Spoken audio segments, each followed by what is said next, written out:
Hello, my friends. Welcome back to Restricted Republic. My name is Justice Knight, today filling in for Lisa Haven. Can't thank you enough for allowing me to be here. Now, I hope you had an amazing New Year's.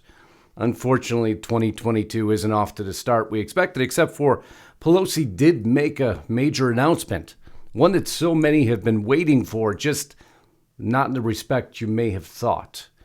A ceremony and memorial is immediately scheduled thereafter, but what are the implications on the Great Republic is the real question, and we're going to get there rather quickly. Also, if you haven't subscribed to my channel, Lisa will put a link up just above. If you can click on that, I can't tell you how much we'd appreciate it. But now, let's get back to the story. It starts here. It's not a silver bullet. Democrats weigh how to talk about January 6th on the 2022 campaign trail. They're trying to pretend as if they're not certain yet. They're divided coming into the midterms of how they're going to present their case to be elected. And, well, January 6th appears to be a major focus of that. But it's not a silver bullet, they warn. So what are they having so much concerns about? Why is there so much trouble? I mean, Biden's doing so well. Not really. I love this article on International Business Times, Biden's biggest accomplishments and failures. So I went through a couple of his accomplishments that they're calling grand successes. Ending the Afghanistan war. There alone tells you even what they're saying is an accomplishment is a failure. And ending the Keystone XL pipeline, that wasn't an accomplishment. And did you feel any pain because of that? I know I did. But again, we won't even need to go through his failures because we don't have enough time in the broadcast. So we'll jump forward into this that came out. Another struggling moment for the administration. Two different presentations of what's occurred from 2020 to 2021 in regards to the pandemic. So the Democrats are flailing. Their leader is not going to be the golden ticket as to why they're going to be elected. So they unveiled their new strategy. I love this on Red State. I was right. My prediction of how Democrats will unveil their losing strategy for 2022 on January 6th. Which leads to a bigger story, a bigger tweet. This one here, Democrats to unveil monument commemorating January 6th on anniversary of Capitol riots. So people remember how unarmed maniacs almost took over the entire federal government. Now, you don't know where the truth is, so you research a bit further.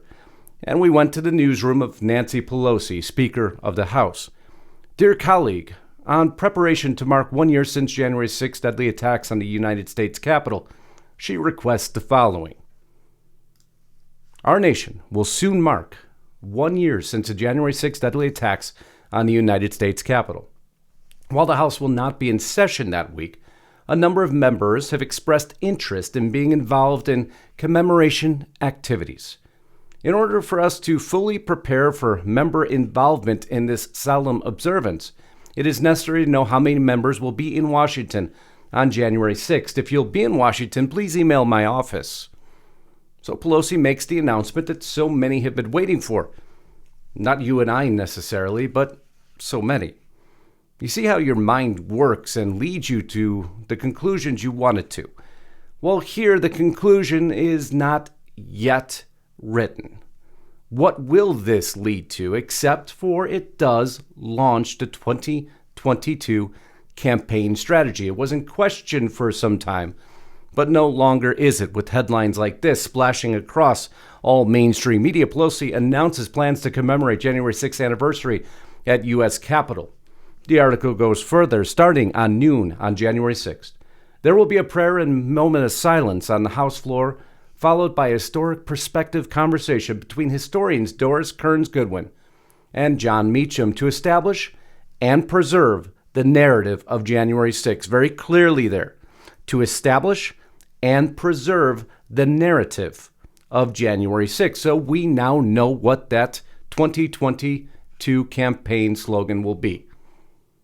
And again, it will remain that Trump is the most evil leader that's ever existed, so no one near him can ever be elected again. That's the 2022 campaign slogan, because they can't run on their accomplishments because there is none, although they control everything. You wonder why this will be so powerful and so redundant. Lawmakers will then share their accounts of the attack in a session presided over by Colorado Democratic Representative Jason Crow, followed by a prayer vigil with members of the House and Senate on the steps of the Capitol, and I'm sure many of you know who will be there. To name a potential few, Cheney calls Trump's refusals to act on January 6th a supreme dereliction of his duty. Adam Schiff modifying those texts, fabricating a few just to make sure that the end goal is achieved. But there's other problems, isn't there? We've reported on this numerous times. Why will this movement continue forward all the way through to the midterms? The great Capitol resignation continues as another Arizona lawmaker leaves the legislature. You see, the Democrats are hemorrhaging with losses. They can't seem to stop the bleeding no matter what Pelosi tries. So what does she do? She pulls out her trump card. Again, Pelosi announces Capitol 6 events to mark anniversary of January 6 riots.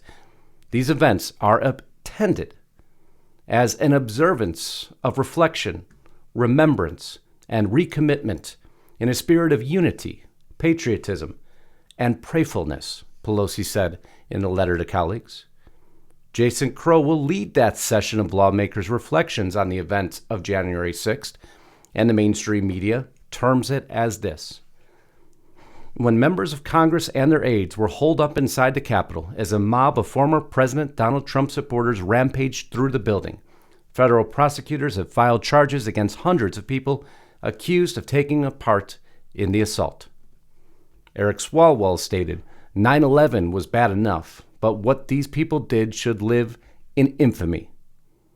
So now the rumors of a memorial are validated.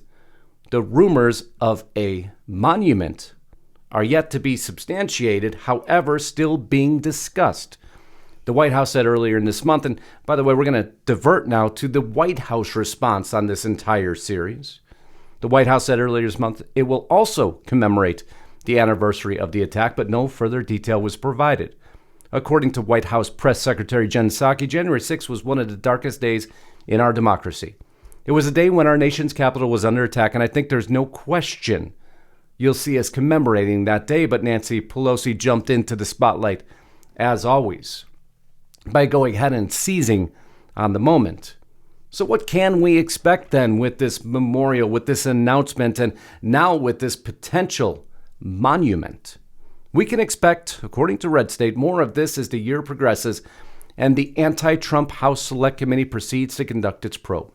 It was apparent late last year that focusing the public's attention on former President Donald Trump and a riot was going to be the primary, if not only, components of what will inevitably be a losing strategy. However, we can't really blame them. After all, what other recourse do they have left? Because the administration has failed them. Their politicking has failed them. Although they control everything, they've come to control nothing. The sentiment of each American is differing and moving away from the narrative and the approach that the Democrats have taken. So again, Pelosi, pulling out her old bags of tricks, decides to go with dissent and divide.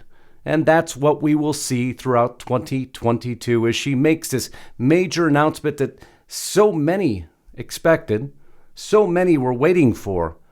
But is that the majority anymore? The polls are saying otherwise, and it's hence why it is a failing strategy. And maybe the best New Year's gift that we could receive, the fact that finally somebody else will take power other than the dividing Democrats. Now, before we close off, Lisa wanted me to give a shout out to her sponsor, NobleGoldInvestments.com. As you know, a long-term sponsor of Lisa, and right now a very special offer for all qualified gold and silver-backed IRAs. They're going to give you this 1/10 ounce gold coin. An amazing offer, an amazing company. That's NobleGoldInvestments.com. If you haven't gone over there, please check them out. Thank you so much for being here on the broadcast after your New Year's. Hope it was amazing. Look forward to an amazing year of news. Take us up on that offer over at RestrictedRepublic.com. Remember, 2022 monthly checkout. We love you all. Thank you so much for so many amazing years to allow us to spread to you the news that matters. So until next time, Godspeed and God bless. Justice Knight, signing out.